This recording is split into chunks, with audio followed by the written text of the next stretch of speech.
Hi, so today I'm going to be talking to you about how to make a couture waistband, and I'm just doing a sample piece here, but I want to start out by talking about the pattern piece. You'll be cutting your pattern piece to your exact waistband measurement, and then in the length, and then the width, whatever that width is, you're just going to cut the rectangular piece this way, and then add a 1/2 inch seam allowance all the way around, or whatever established seam allowance you want. I'm just making a small sample size here. And then the other pattern piece that you will need will be for your hair canvas that we're going to be using. And this pattern piece would just be the exact waistband measurement. As you can see here, I'll lay it on top of my other pattern piece. We're not putting any seam allowance on this piece. So for the first piece, you're going to be cutting one of your self fabric and then one piece of silk organza, and that will be for your interfacing. And then on this piece, we're going to cut one piece of hair canvas. So I'm going to take those out of the camera and show you. So I've cut my interfacing. I hope you can see this with the white here. I've marked my black lines where my seam allowance was notated on my pattern piece. I will lay this over a dark piece of fabric so you can get a better view here. Okay, so I cut my organza to the exact pattern piece, and then I just marked my 1/2 inch seam allowance in here. Then I have the other piece we need is the hair canvas, which is right here, and I'm going to lay that right inside my seam allowance that I drew on here, because in essence we're going to be hand sewing the hair canvas, not hand sewing, I'm sorry, we're going to be machine stitching the hair canvas onto this piece of organza. So I'll take that piece out of my way, and I will go ahead and just pin this in various locations.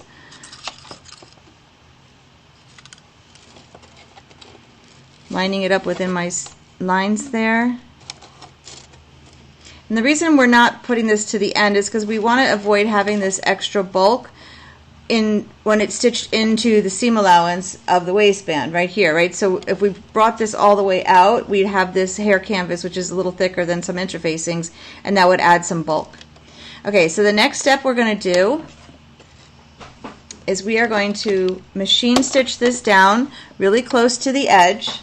And one thing I will say, when you machine stitch this, it does tend to move a little bit because of the thickness of the hair canvas, depending on your needle size.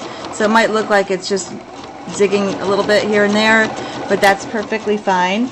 So I'm sewing as close to the edge as I can. Move the camera in a little closer here.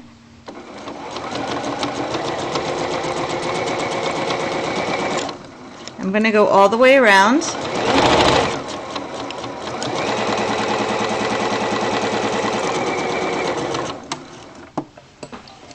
Do my edges.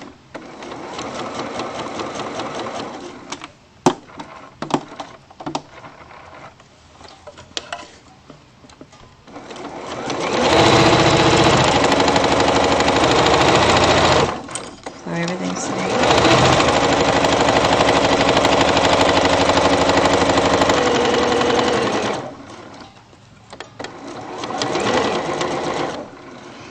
Okay, now I'm going to show you a sample of what I'm making so you understand. So this is when it's complete. So what I'm going to be doing is I'm going to be stitching all of these lines. It's about 1/8 of an inch or 1/4 of an inch away from each other through the organza. And this is going to add stability to the fabric that's here. Okay, I'm just finalizing some of the final rows of stitching, so I paused the camera so I can watch all of that.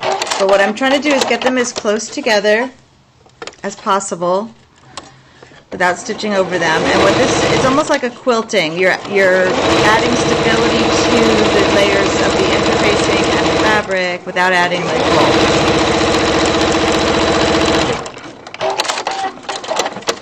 Just going to do a couple more rows. Maybe I'll just do one more row, I think.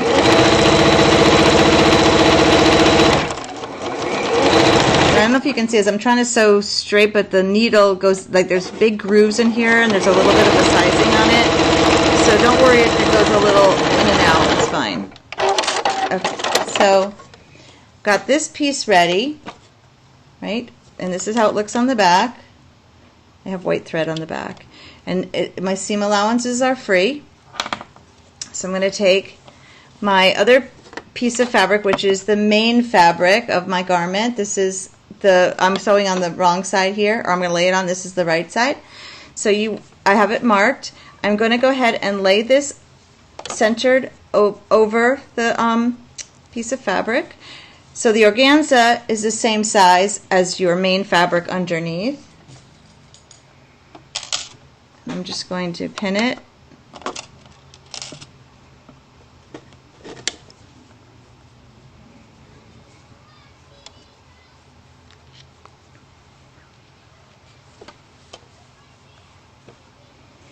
Sorry, my hands get in the way. I'm trying not to do that, but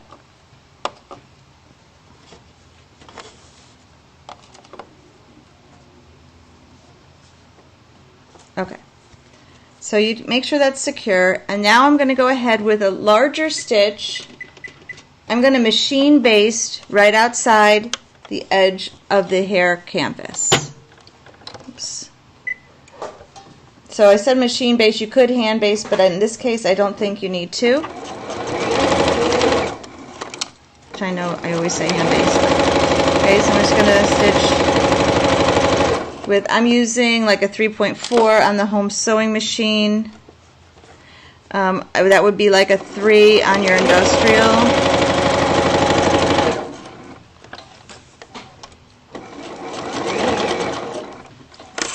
And you're going to do that on all 4 sides.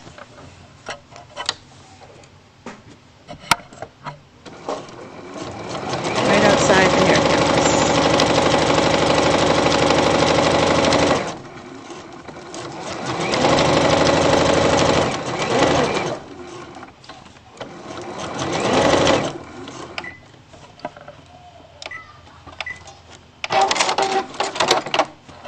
Okay, so then this is what the back side would look like, or really the front, right? This is your correct side, and this is my underside. So you can see it's giving it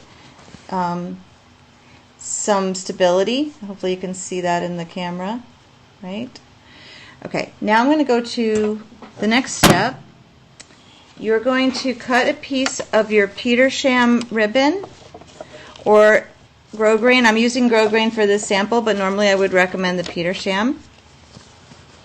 And you can see I've already gone ahead and I lined it up about like 1/8 of an inch outside of the top of my waistband, with the right side facing up and the edge of my grosgrain 1/8 of an inch, out towards the seam allowance side. I'll show you in a second.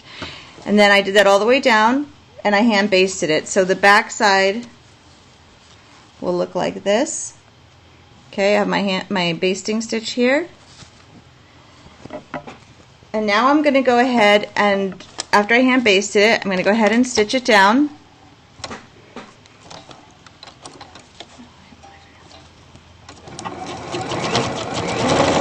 Very, very close to the edge of the ribbon.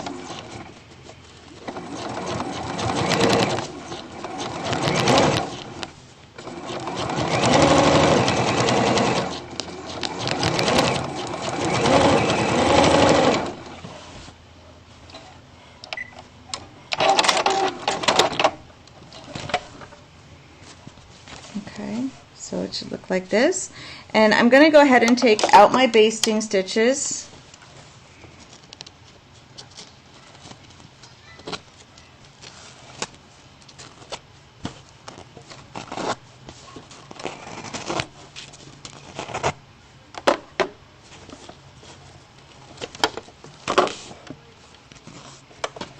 Okay, so now we've got this part done.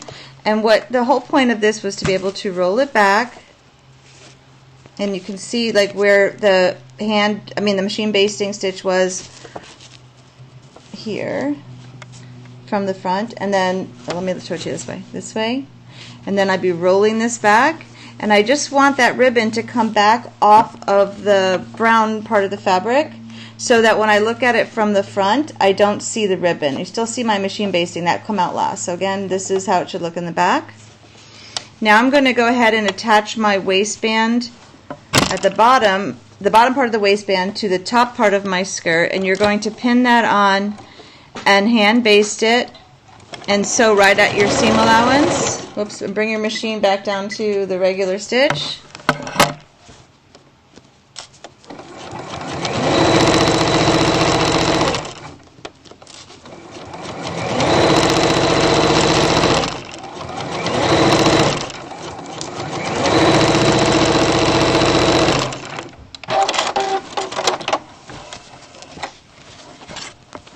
So I'll bring the camera back a little bit. So now this is what remember that's your basting stitch, and that's your basting stitch. So now I've got my waist like this. These are two different fabrics, by the way. That's why the color looks funny. And then I'm going to go in here and I would press these seams open. Okay, I'm going to go do that. Okay, so this is a thick cashmere.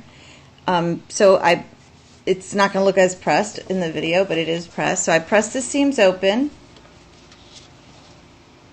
and then I press them flat. My camera back here. Okay, and then I'm going to push the seam allowance towards the facing, or towards the waistband. And now I'm going to roll back my waistband tape or ribbon. And I'm going to cover the seam allowance that I just pushed up there. Okay, and I want you to pin that.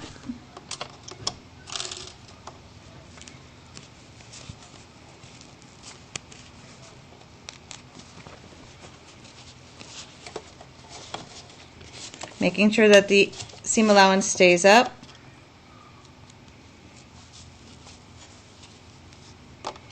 And you will do that all the way down, but I'm just going to do a small section to show you. Okay? So the inside again looks like this, and then the waistband looks like that on the outside. And then this is the top edge, which you're not going to really see, so from the outside. And then there's your ribbon. Now what you're going to do is we are going to hand sew this in place, catching, let me see if I can get the camera a little bit better for you. We're going to be catching it right inside of that stitch. So secure your thread, and then we're going to do, I think I'm going to do whip stitch. You can do whatever stitch you really want that will be invisible. Okay, but I'm using red thread, so you are going to see one stitch here at the very edge, but you would use like a matching thread. And then I think I'm going to come down, just come behind, whoops. And again, I'm catching right in, let's see, this area right in here.